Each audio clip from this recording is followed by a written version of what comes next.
जय श्री कृष्ण। नमस्कार, मैं आचार्य नरेंद्र शास्त्री जी। तो आज आपसे बात करते हैं। मैंने आपको शायद पहले भी बताया है कि घर में पितृदोष होता है। तो पितृदोष के कारण हमारी कई बहुत सी ऐसी चीज़ें हैं जिनकी वजह से हमें अधिक नुकसान होता है। हमारे घर में सुख शांति नहीं हो पाती है, वृद्धि नहीं हो पा रही है, संतान सुख नहीं मिलता है, क्योंकि पितृ हमारे प्रसन्न रहेंगे जब ही हमारा वंश आगे बढ़ता है, यानी संतान का सुख हमें जब ही प्राप्त होता है।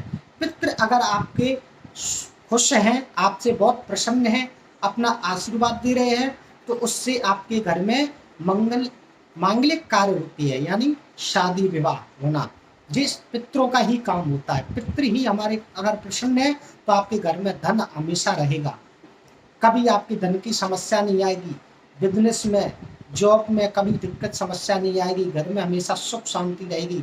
अगर हमारे पितृ प्रसन्न नहीं है तो हम घर में 4 भाई हैं तो हम चारों भाई आपस में लड़ते रहेंगे, घर में हर रोज कलेश होगा, कर्ज होता जाएगा, बिजनेस नहीं चलेगा, जॉब के अंदर आपको नुकसान होता रहेगा, जॉब छूटेगी, लगेगी, लेकिन लगेगी बहुत देर में, छूट 2 मिनट में जाएगी। चाहे भले आप कितने सालों से जॉब कर रहे हैं, आप बोले अचानक क्या हो गया, मेरी जॉब छूट गई। तो वो क्यों होता है? ये सारी चीज़ें, घर में लड़ाई झगड़ा रहता है, पति पत्नी में नहीं बन पाती है, पति पत्नी में अनबन रहती है। वो किस कारण रहती है? बाप बेटे से लड़ाई झगड़ा रहता है, तो वो किस कारण होता है? हमारे पितृदोष के कारण। कुंडली में पितृदोष या घर में पितृदोष है तो उसकी वजह से हम पीड़ित रहते हैं, उससे शरीर से भी नुकसान होता है। कहीं एक्सीडेंट हो रहा है, कहीं चोट लग रही है, आपको डॉक्टरों को पैसा दे रहे हैं, वो इतना पैसा खर्च हो रहा है कि आप पे एक दिन कर्ज हो गया, तब भी घर में सुख शांति नहीं।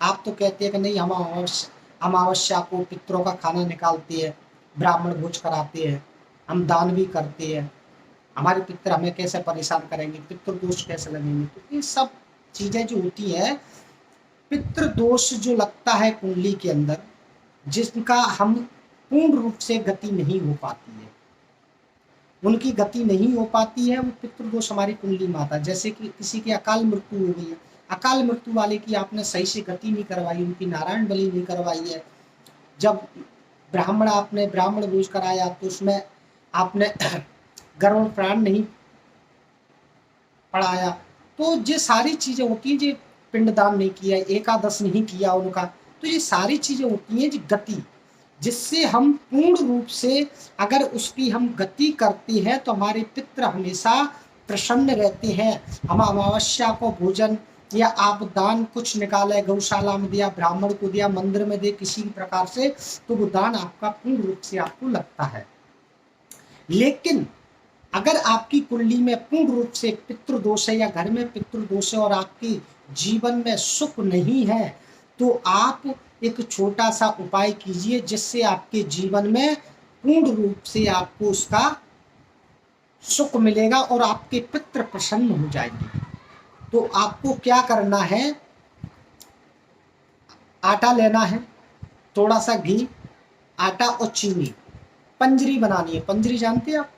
आटा, चीनी और घी, बढ़िया। जैसे पंजरी सत्यनारायण भगवान की कथा में हम पंजरी का भोग लगाते, इसी प्रकार से पंजरी बनानी है। एक गोला लेना है, सूखा नारियल का गोला, पंजरी बना करके नाई, और सूखा गोला काट करके ऊपर से, और उसमें अंदर उस पंजरी को भरिए आप।